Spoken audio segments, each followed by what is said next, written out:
right, well, welcome to the very first video interview of the RSI Museum. Here talking to Chris Roberts and Rob Irving, two of our Cloud Imperium employees who are veterans of a game called Strike Commander, which was released 20 years ago. Demo Strike Commander there for you. The new edition. Released 20 years ago next month, and just released on GOG.com for $5.99 if anyone wants to give it a try. So why don't you start by telling me what each of you did on the project? Well, let's see. I was the project director, and I don't know whether I'd say lead programmer, but I certainly did a lot of programming on it. So Jason Templeman and myself did most of the core initial programming anyway, and built the Real Space system, which was the engine that drove Strike Commander, later on Wing Commander 3, Wing Commander 4, Pacific Strike, Wings of Glory, and a bunch of other Origin games we had. So, Rob? I was at TDA because we didn't have designers yet, and I built most of the game flow actually, which is the structure. Say what TDA stands for. Technical Design Assistant. Basically, we did all the jobs the programmers didn't want to do. Was essentially how it got started at Origin.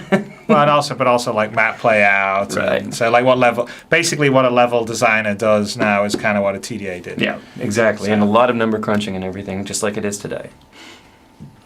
All right, how did Strike Commander come about? Did you come up with it after Wing Commander was released, or was this something that was in your head previously? I'm not sure if it was something that was in my head previously. I was sort of thinking about the next game I wanted to do, and I wanted to do something slightly different. I was sort of pretty intrigued by the flight sim aspect, and I wanted to sort of take the Wing Commander presentation and storytelling approach even further than was done in the very first Wing Commander and kind of what we were doing in Wing 2, and put it in a different setting. And I thought it would be kind of interesting to sort of take modern day jet fighter combat, but sort of project it into the far future of 2011. Where society's sort of fallen apart, and corporations have become more and more powerful, and there's sort of all independent mercenary squadrons or armies you can even hire to sort of do your dirty business or fight for territory or resources. Now, Strike continued your legacy of extremely cinematic games. If Wing Commander was letting people live in a Star Wars film, what was the inspiration for Strike? Well, I think there's definitely a lot of Top Gun in it, although you're not quite as military-ish. So I would sort of say that there was a fair amount of Top Gun, and then I'm trying to think, because we sort of had this storyline that sort of involved people that were best friends at one point and split across into sort of competing squadrons over their principles, which is something I think is pretty common in various forms of narrative. I can't remember if that was necessarily inspired by a particular movie, but it certainly was. And the other thing that's interesting to note, if you look at the characters in Strike Commander, they all have resemblances to certain fairly well-known actors you would know. So at one point we were trying to persuade Origin, or I was trying to persuade Origin to see if we could go and get Mel Gibson to voice the lead and let us have his likeness. So we just kind of have a guy that looks like Mel Gibson at the moment. That's before he got crazy. Now, on release, you described Strike Commander's development as being the equivalent of Apocalypse Now for your gaming. Do you still look back on that way, or did you remember those days more fondly? Well, it's funny because I was actually reading my sort of Apocalypse Now forward in Sudden Death, which is the manual in Strike Commander, and in fact I'll pull it out here for you. Where was it again? It's a whole thing. Here it is. Yep. Okay. So Strike Commander, a game designer's apocalypse. It was 2.5 years ago, just after the release of Wing Commander, that I started out what I estimated to be a 1-year project. 2.5 years now is super quick for any game design, but obviously back then it sort of felt like an eternity, because Wing Commander was done in about 18 months or so, and I guess with this I was thinking, we can do it in a year, and I think we brought it out 2.5 years later, and EA was very upset because they sort of bought us before we finished it, and we said, hey, we're releasing this soon, and it took us a little longer. But looking back on it, relatively considering what we did, which was pretty revolutionary. We had proper 3D on the terrain, on all the objects. It was road shading and texture mapping, and it was real texture mapping. So no other PC game at the time, nor did any other PC game for quite a few years afterwards ever do like proper real-time texture mapping. Like Doom was 2.5D. I think Quake was the first id game that had proper 3D texture mapping. So we did a bunch of things. Or a real-time 3D cockpit and all that stuff was stuff that you see in Monday flight sims, and no one had seen. Still, it took years before anyone else did it. So I'm pretty proud of what we did. So to achieve all that and build a technology that was the base of many more games at Origin, like Wing 3 and Wing 4 and Pacific Strike and these other games, it was pretty impressive. But it was hard work. I mean, the team worked 6 to 7 days a week, 16 hours a day, and we thought we were doing it for a year, and it ended up being about 2.5 days. So that was probably the hardest, like in terms of constant burn or constant crush. That was probably the biggest gun. I think that sort of added a lot to the sense of apocalypse now. But looking back on it, I think it's kind of amusing that 2.5 years seemed like eternity when some games will take, Freelancer was 6 years before it came out, or Rage, I can't remember where it was. Rage was 6 or 7 years at id or something. So, and I don't know how much the most recent Grand Theft Auto, but that's certainly not 2.5 years. It's a bit longer than that too. So, I guess maybe with hindsight, maybe not as apocalyptic as I thought, but yeah. There was a lot of sleeping under desks, waiting for builds at 4 o'clock in the morning, things like that. A lot of Wing Commander players were surprised by Strike Commander's flight model. Instead of an arcade game, it was an extremely accurate F-16 simulation. Why did you go in that direction?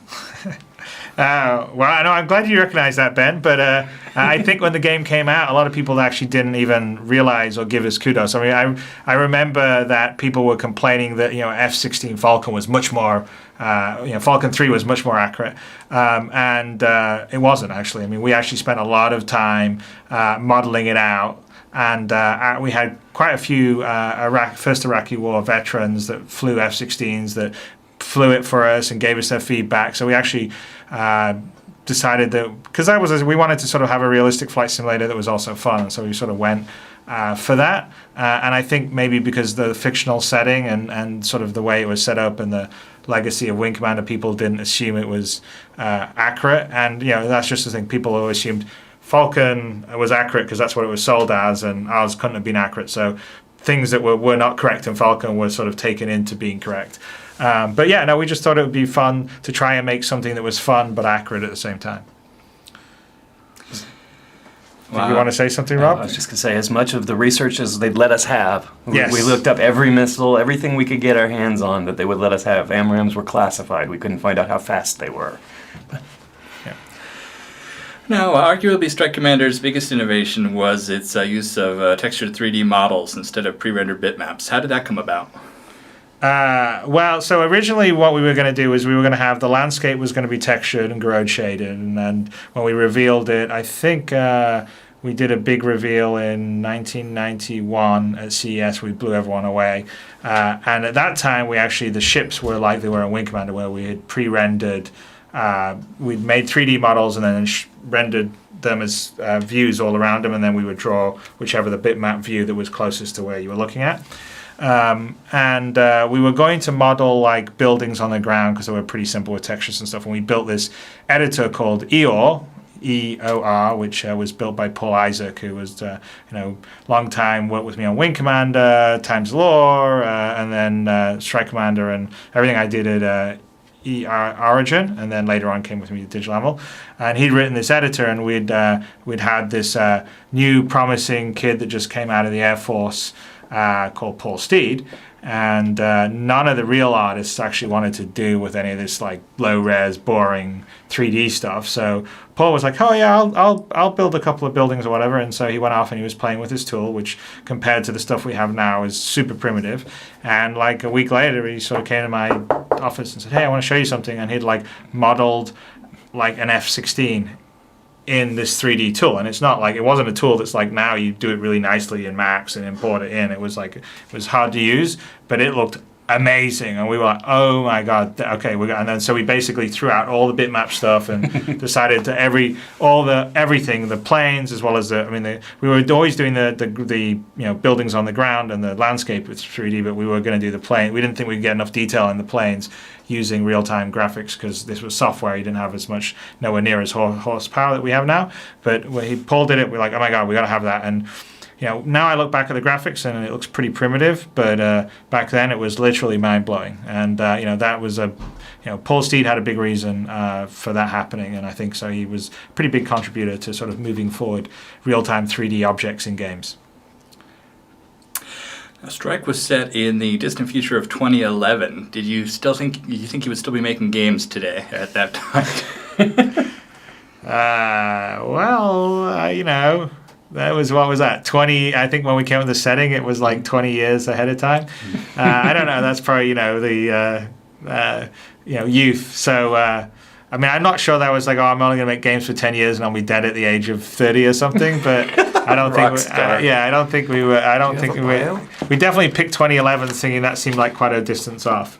And I guess we sort of felt like if we picked something like 2030 or 2040, that it would get into the realm where everyone would think it would have to have sci-fi and spaceships and stuff. I'm looking to see if you have a bio in here. Oh no, there's not one for you. Because I said in 5 years I'd be writing full-time, or 10 years I'd be writing full-time, so we don't get that from you. Yeah, writing full-time. That's what I said, so no, I didn't think I was going to be making video games. Yeah.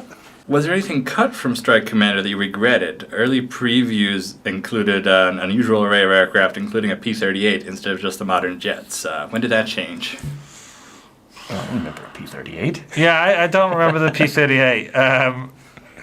It was... I can't remember what we did. I think it was always a mercenary squadron, and you were always going to be flying jets. I think we dabbled around with the idea that you occasionally could like have an older school, kind of like a Mustang or something. And then I think we junked it because we sort of decided that it just wasn't going to be very fun for you to be flying a World War II era fighter against a modern day jet fighter. There isn't much competition when that happens.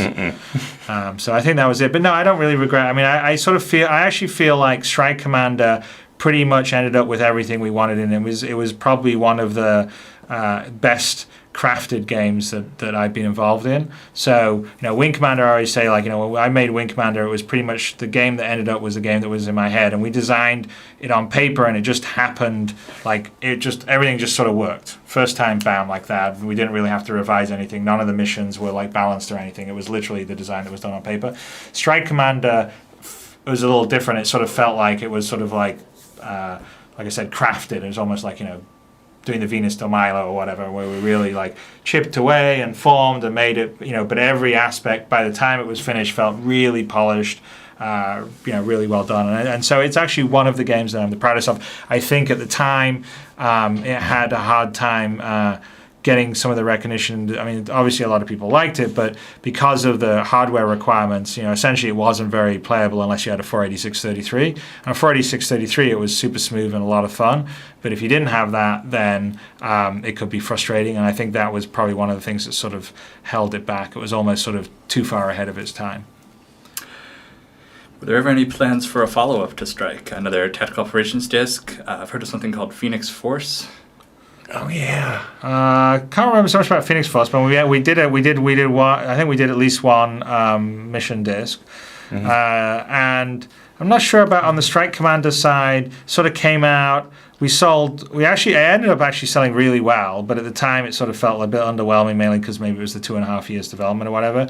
And then I got sort of busy on Wing Commander 3, and then that sort of blew up. So I don't think, and there wasn't any conscious decision not to do a sequel.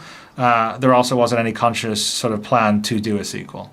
But we got to run off and make a World War II game, which was really cool, since Wing Commander had inspired us to go back to that. Right. You World mean War II combat. So that was Pacific Strike. Yeah. That was loads of fun to do. Can you tell me the story behind Zap SC? Prame! Hi, Prame, wherever you are. So on his first day, because they had just canceled our 3-year Legends, and Prame came to work for us, his very first day, Prem got a hold of a utility that I think Jason had built, which was used to quickly delete directories from your computer, because that was hard to do back then. And it didn't check if it was a network drive. So on day one, Prem deleted our entire source tree from the network. So IT and all the programmers spent the entire weekend, I mean literally 72 hours straight, rebuilding source from individual machines and putting it back together. So Prem became known as Wipeout because of that. Yeah, no, it was. I remember everyone was very happy at that point. This is not all the automated backup systems you have now. In fact, I think we had just gotten a network or something in at Origin, because when we did Wing Commander, there wasn't any network. It was basically what they called sneaker net. Someone went, to the next person's office with a disk. So yeah, no, that was not a good start for Prem. But he turned good in the long run. Thanks for letting me work on your game. What's this big red button do? Yeah. All right, now I've spoken to a couple folks, and they've all indicated that the Strike Commander ship party was an interesting time. Anything you can share or remember? I have no recollection of that party. Yeah, no, we had the ship party. We had it at my first house in Austin, which was out on Lake Traverse, we'd been 2.5 years, and at the time that was incredibly long for any project, and everyone had worked really hard. So obviously there was a lot of, and everyone was really close, and there was a lot of, and we were all pretty young, which means we were all had high desires and tolerances to alcohol. So there was a huge amount of drinking that happened. My brother Aaron, I think, won the cup for that, as he normally does. He actually was quite famous for. We used to call him the 6 million margarita man. That was his sort of nickname for his drinking exploits. The various. I had a stone. There was a stone table that is in the garden area that was literally broken in two by people dancing on top of it. There was people passed out in the garden, in the gazebo area, everywhere. So it was pretty. It was pretty epic party. I mean, don't forget, everyone at Origin, most of the people then were much younger than they are now. Like, everyone's now old, don't drink like that. But this is a bunch of 20-year-olds that had just worked their asses off for 2.5 years, 7 days a week. Now, did you take anything away from Strike Commander that you carry with you still to Star Citizen? I Strike Commander. So there's a style of immersion and into so for instance, for me, I really like immersion into a world and a universe, and there's a style of interface that I like to do that sort of is in the theme of the world, right? Like, I don't like game interfaces that are on top of whatever the view of your world is. And sort of Strike Commander perfected that from what we started with Wing Commander. So like when you were seeing your ship and you wanted to load out the weapons, you literally saw your fighter sitting on the tarmac with these different missiles all sitting in their little carts that would be pulled in, just like you see if you see a picture of an F-16 with all the weapons splayed out in front of it, and you would pick it up. So I think that Strike Commander pretty much perfected that sort of cinematic kind of immersion style that was, we did in Wing Commander 3, but in Wing Commander 3 it was with live action instead of hand-drawn stuff. And it was what we started in Wing Commander, but sort of Strike Commander was the most polished version of it. And, you can, to this day, if you play something like StarCraft 2 and you look at their story stuff, they're in between their mission stuff, it is 100% that setup and system. And they've in fact said that they were sort of inspired by kind of what Wing Commander and some of the later games did. So I would say that was kind of one of the areas that I took away. And the other thing is doing your own, doing R&D tech design on stuff that no one else has done before is harder than you normally think it is. It takes longer. But those are my two takeaways. I don't know if you have any, Rob. Yeah, actually, for me, it was funny because I just assumed every game was that well crafted. Once I worked on my first game in the industry, I'm like, yeah, everybody does this. And then I went to other companies and realized that a lot of people didn't care about their games that much and didn't work that hard and didn't go to that extra level on the game. So now I'm like, this is where I want to be. AAA, that's where I want to be. Now, would you like to revisit the Strike Commander setting someday? Could we see Sky Citizen in the future? I would say that I had a lot of fun with Strike Commander, but I definitely feel that sort of real world stuff is more limiting than doing something like Wing Commander or Star Citizen, which is much more sort of, you're in space and you can pretty much, you have it all. You can do all the crazy stuff in space, you can make your rules up, or you can do stuff that could be sci-fi down the planet. So as fun as it was, I'm not sure I would want to go back and do like a sort of more hardcore realistic simulator. I think we already got this one right anyway. FY, SC, SC, SC, SC, FY, FC, SC. All the way around. And this is all everything. And so what happened was, late night, I can't remember whether we had been out somewhere. Maybe we'd all been out drinking. E3 maybe. No, it was definitely in Austin. Was it in Austin? Okay. But essentially what happened is we worked really hard. So we would work 6 or 7 days. But occasionally Erin would organize the team night out. So we would basically all go out somewhere on 6th Street, because in Austin there was no 4th Street or Warehouse District, any of that stuff at that time. And everyone would drink themselves blind. And then I think one time we sort of came back to the office afterwards, and everyone was going around basically singing, and like, I can't remember, someone decided like we were going to do like an angry punk rocker song. And so we decided it was going to be the Strike Commander Strong. And this was actually pretty, it was like maybe a year into development or something. But basically what it was, and hopefully there's no 11-year-olds, but if there are, you turn off the thing right now. But it was, it'll be FU, which you can figure out what the FU is, Strike Commander, Strike Commander, Strike Commander. So imagine like an English punk rock, Strike Commander, Strike Commander, Strike Commander.